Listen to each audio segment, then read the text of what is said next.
नमस्कार विद्यार्थियों, मैं मंजू बुल्डे का आपका बहुत बहुत स्वागत करती हूँ, अभिनंदन करती हूँ आपके अपने यूट्यूब चैनल ज्योग्राफी गैलेक्सी पर। तो देखिए, हम पढ़ रहे हैं राजस्थान की ज्योग्राफी, जिसमें हम राजस्थान का जो चैप्टर है, राजस्थान का परिचय, भौतिक प्रदेश और अफवाह क्षेत्र वगैरह, उसके बारे में अपना लेक्चर्स चल रहे हैं, जिसमें 3-4 लेक्चर पीछे हो गए हैं। आप अगर फर्स्ट बार हैं यहाँ तो पहले वो देख लीजिए।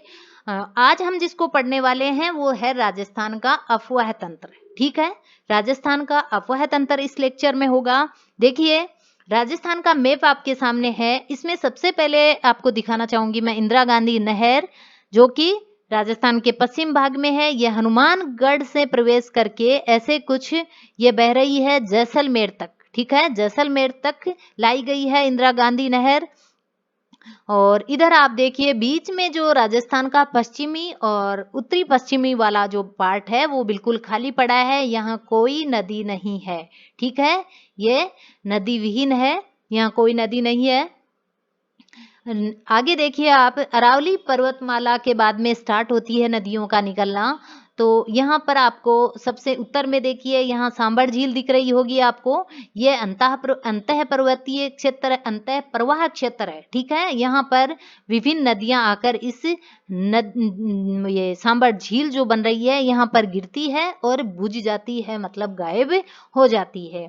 ठीक है, यहाँ गंभीर नदी, ढूंढ नदी और ये बनास नदी ये दिख रही है आपको। ये है चंबल नदी का प्रवाह क्षेत्र। हाड़ौती में देखिए आप, जो कि ये चित्तौड़गढ़ से प्रवेश करती है। इसकी आहू, परवन और काली सिंध वगैरह सहायक नदियां हैं। इधर देखिए आप, बेड़च बनास को देख लीजिए।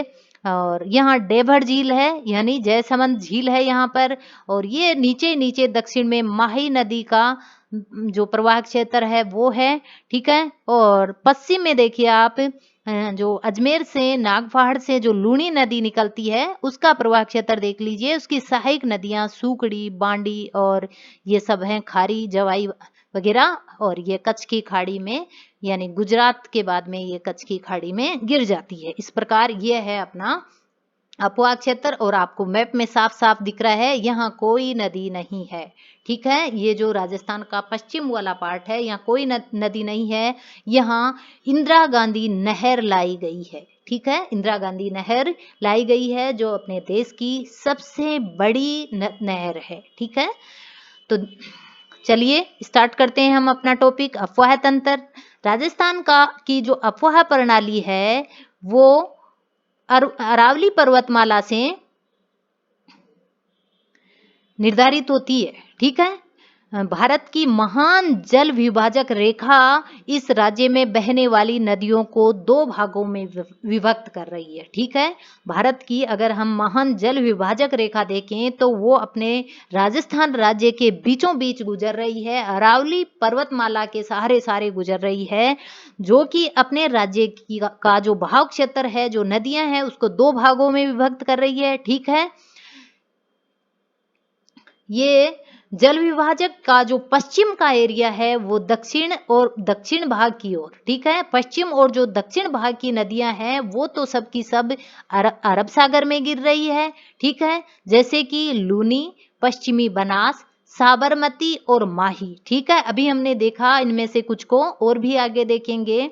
ये सब जो हैं दक्षिण वाली और पश्चिम वाली नदियां, ये सब अरब सागर में जाके गिर रही हैं, जबकि जो पूर्वी भाग में बनास और उसकी सहायक नदियां हैं वो सब चंबल में मिलती है, जहां से ये नदियां अपना पानी यमुना और गंगा में नदियों में बहता हुआ ये बंगाल की खाड़ी तक चला जाता है। ठीक है, तो सीधी सी बात यह है कि जो अरावली पर्वतमाला है इसके पूर्व से जो जो नदियां निकलती है वो सब की सब बंगाल की खाड़ी में अपना पानी ले जाएगी, जबकि जो पश्चिम से निकलती है, यानी अरावली पर्वतमाला के दक्षिण और पश्चिम से जो जो नदियां निकल रही है, लूनी, माही वगैरह, ये सब की सब नदियां अरब सागर में जाके मिल रही है। ठीक है, तो राजस्थान का बहुत बड़े भूभाग का जो पानी है वो किसी भी समुद्र में नहीं जाकर अंतःस्थलीय प्रवाह प्रणाली बन रहा है।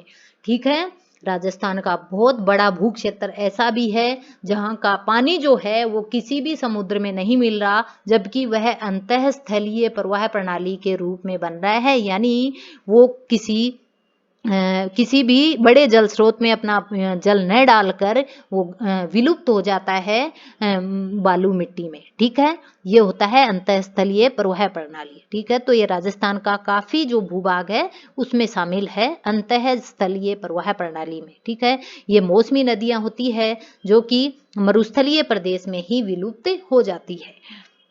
प्रवाह के आधार पर राजस्थान की जो जल प्रवाह प्रणाली है उसको 3 भागों में बांटा गया है। ध्यान रखना, कितने भागों में? 3 भागों में। कौन कौन सा? बंगाल की खाड़ी में गिरने वाली, नंबर 2 अरब सागर में गिरने वाली नदियां, नंबर 3 है अंतःस्थलीय प्रवाह वाली नदियां। तो फर्स्ट नंबर पर है बंगाल की खाड़ी में गिरने वाली नदियां। ठीक है, इसमें पढ़ेंगे हम सबसे पहले चंबल नदी को। देखिए, ये नदी मध्य प्रदेश में जानापाव की पहाड़ी से निकलती है और उत्तर प्रदेश में यमुना में मिल जाती है। याद रखना, कौन सी पहाड़ी से निकल रही है? जानापाव पहाड़ी से। यहीं से क्वेश्चन आते हैं, याद रखना। इस तंत्र की जो प्रमुख नदियां हैं, यानी चंबल की जो प्रमुख सहायक नदियां हैं वो हैं बनास, कौन कौन सी हैं? बनास, पार्वती और काली सिंध। ठीक है, नंबर 2 पर है बनास नदी। ये बोराट फटार की खमनोर फाड़ियों से निकल रही है। बोराट फटार जो कि गोगुंदा और कुंभलगढ़ के बीच में अवस्थित फटार है, तो वहां जो खमनोर की फाड़ियां हैं वहां से निकल रही है बनास नदी। ये सवाई माधोपुर के रामेश्वरम जो स्थान है उस पर चंबल में मिल जाती है। उस स्थान पर चंबल में मिलती है। कहाँ? रामेश्वरम में। कहाँ है रामेश्वरम? सवाई माधोपुर में।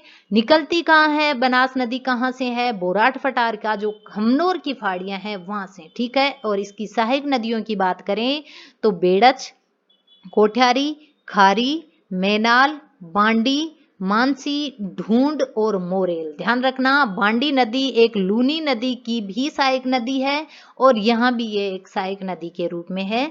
तो आप याद रखिएगा, कंफ्यूज मत होना, सहायक नदियों के भी क्वेश्चन आते हैं, अच्छे से देख लेना। ठीक है, नंबर 3 पर बाणगंगा है, बंगाल की खाड़ी में गिरने वाली। ये जयपुर जिले के विराटनगर से निकलकर चंबल में मिलती है। ठीक है, नंबर 4 पार्वती नदी जो कि मध्य प्रदेश में जो विंध्य श्रेणी है वहां से निकलती है और बारां में एक पाली नामक स्थान है, उस स्थान पर ये चंबल में मिल जाती है। कहाँ? बारां में। ठीक है, नंबर 4 है काली सिंध। नंबर 5 है काली सिंध नदी। यह भी विंध्य पर्वत से ही निकलती है। यह भी विंध्यन पर्वत से निकलती है जो कि झालावाड़ में बहती हुई चंबल में मिलती है और ये परवन जो है वो इसकी सहायक नदी है। किसकी? काली सिंध की। ठीक है, तो ये हो गई मुख्य मुख्य नदियां जो कि बंगाल की खाड़ी में गिर रही हैं। अब पढ़ेंगे हम अरब सागर में गिरने वाली नदियां। अरब सागर में गिरने वाली नदियों की बात करें तो सबसे पहले बात करेंगे हम लूनी नदी की। तो देखिए, ये अजमेर में नागपाड़ से निकलती है। लूनी नदी अजमेर के नागपाड़ से निकलकर कच्छ के रन में गिरती है। कच्छ का रन जो कि गुजरात के पश्चिम में है, वहां गिरती है। कौन? लूनी नदी। बालोतरा तक तो इस नदी का पानी मीठा है। ठीक है, और इसके बाद में इसका पानी खारा हो जाता है, इसीलिए इस नदी को मीठी खारी नदी भी बोला जाता है। ठीक है, लूनी नदी की सहायक नदियों की बात करें तो जोजड़ी, लीलड़ी, सुकड़ी, जवाई और बांडी इसकी प्रमुख सहायक नदियां हैं।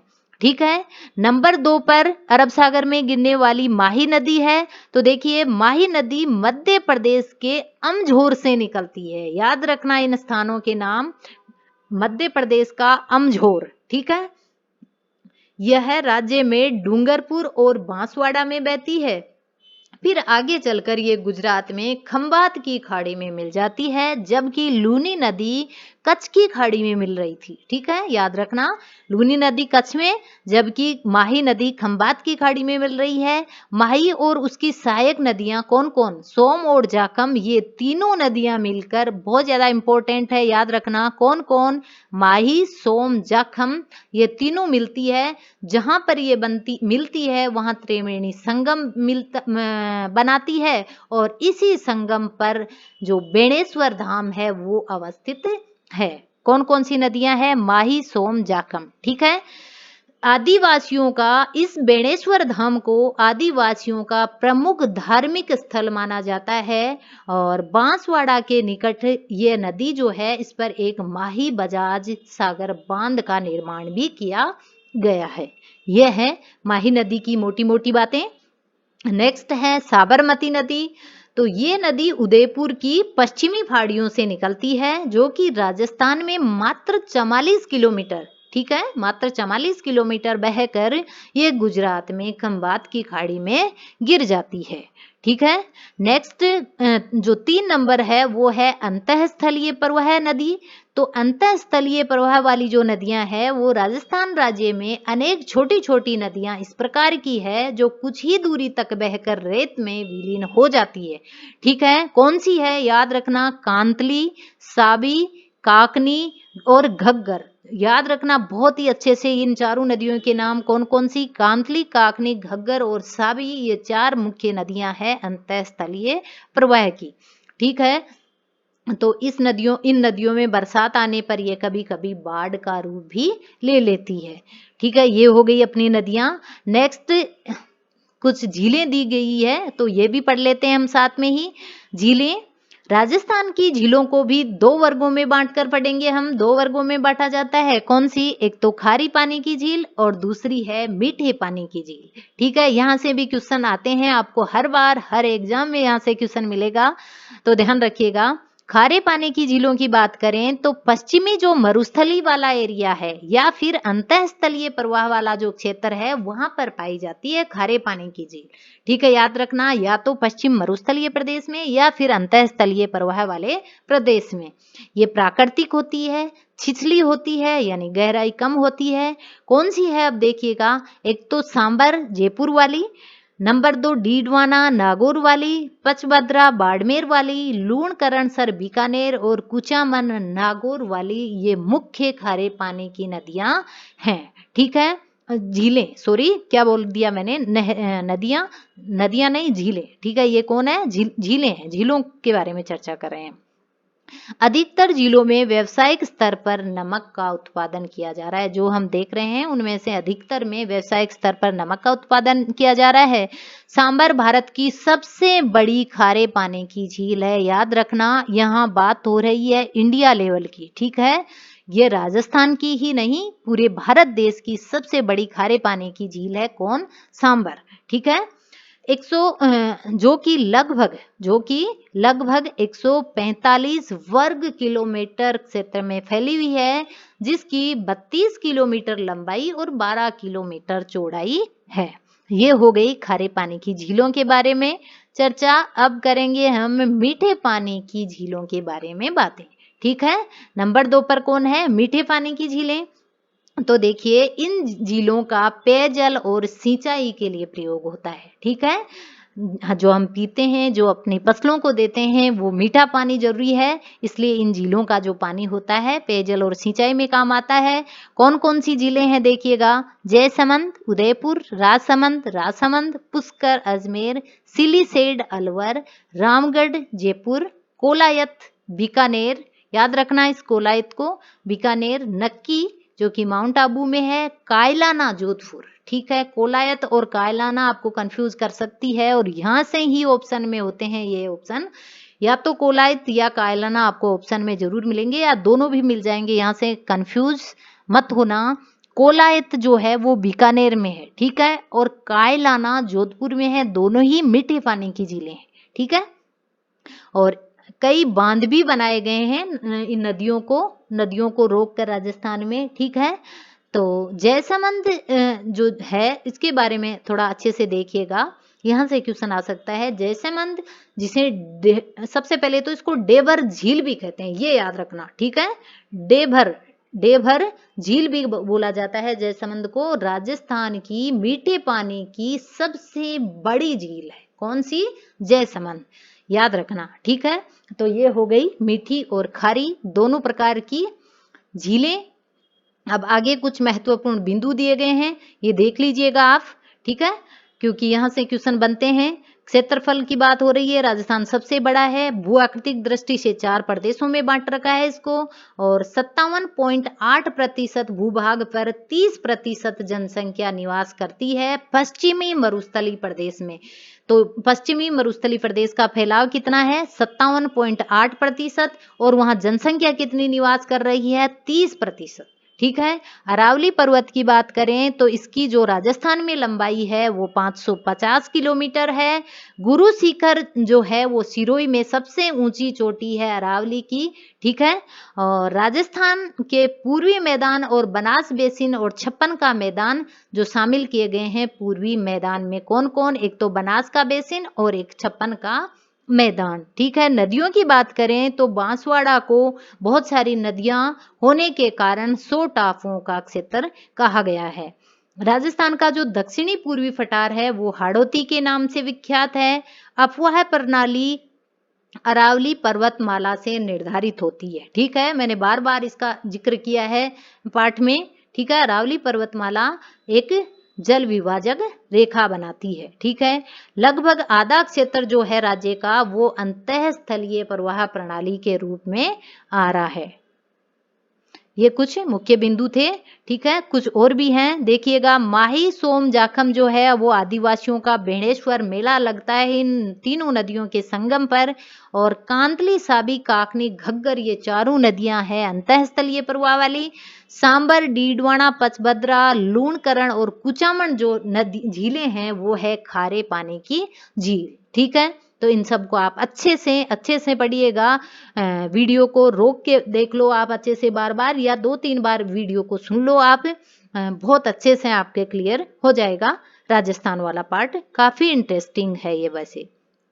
अब कुछ क्वेश्चन है, देखिए। आहड़ जिस जिले में आता है यानी उदयपुर में आता है, हम जानते हैं। स्वर्णगिरी जिस क्षेत्र का पुराना नाम है यानी जालोर को पहले स्वर्णगिरी कहा जाता था, क्योंकि यहाँ देखिए नागौर को तो यही छतरपुर है, सांबर और गंगानगर को योधे कहा गया है, तो कौन होगा स्वर्णगिरी? जालोर। और 3 नंबर जो क्वेश्चन है कि निम्न में से जो नदी अरब सागर में की प्रवाह प्रणाली की है उसको छांटना है आपको। तो इसमें से कौन सी है देख लो आप। पार्वती, बनास, बाणगंगा सब की सब बंगाल खाड़ी में जा रही है, तो माही जो है वो अरब सागर में जाने वाली नदी है। ठीक है। और नंबर 4 पर है कि राजस्थान की सबसे बड़ी मीठे पानी की, अभी अभी मैंने आपको अच्छे से याद कराया था, कौन? जयसमंद। ठीक है। तो ये हो गए। और ये जो छोटे क्वेश्चन दिए हुए हैं अति लघु उत्तरात्मक, ये भी देख लीजिएगा। यहाँ से भी क्वेश्चन आते हैं। वर्तमान राजस्थान कब बना? ये हमने देखा है पीछे के लेक्चर में। 1 नवंबर 1956 में। ठीक है। मत्स्य संघ में कौन कौन सी? ABCD, अलवर, भरतपुर, धौलपुर, करौली। ठीक है। और राजस्थान का कुल क्षेत्रफल वो भी हमें पता है, 3,42,239। राजस्थान की अपोहा प्रणाली को कौन सा पर्वत 2 भागों में, अरावली पर्वतमाला और साबरमती नदी कहाँ से निकलती है? उदयपुर की पश्चिमी पहाड़ियों से। ठीक है। तो ये हो गए। अब आगे जो क्वेश्चन है उनको भी आप अच्छे से देखिएगा, और जो लास्ट में अंकित जो प्रश्न आते हैं उनको आप जरूर कीजिएगा, क्योंकि यहाँ से अगर आप कर्क रेखा, अरावली पर्वत ये अगर मैप में मेंशन कर लोगे तो आपको बहुत लंबे टाइम तक याद रहेगा। ठीक है। तो ये जो है जल विभाजक रेखा को मेंशन करना है आपको मानचित्र में, तो ये सब क्वेश्चन भी आप कीजिएगा। ठीक है। आज इतना ही। अगले जो वीडियो होगा उसमें हम अगला चैप्टर स्टार्ट करेंगे। तब तक के लिए धन्यवाद।